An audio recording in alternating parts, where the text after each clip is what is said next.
Welcome to The Last Breakfast. Please enjoy the video. In this video, I will show how to program Jeep Gladiator key fob. Start by sitting in the driver's seat with all doors closed and the ignition off, and have both keys handy.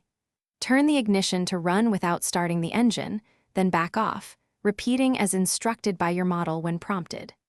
Stay calm and follow each click and pause, and you will sync the fob successfully without dealer tools.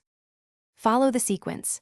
Insert key, turn to run, then back to off several times to enter programming mode, watching for door lock cycles as confirmation. When the locks cycle, press the lock button on the new fob to register it to the truck, then wait for another cycle to confirm.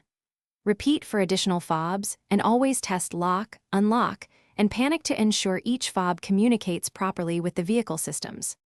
If you hit a snag, first replace the fob battery and retry the programming sequence exactly with doors closed and the key near the ignition.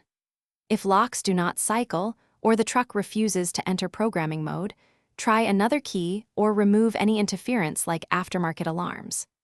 As a last resort, a dealer or locksmith with a scan tool can force programming, but many owners complete this at home with patience and. Thanks for watching. If this was helpful, leave a like and consider subscribing. See you next time.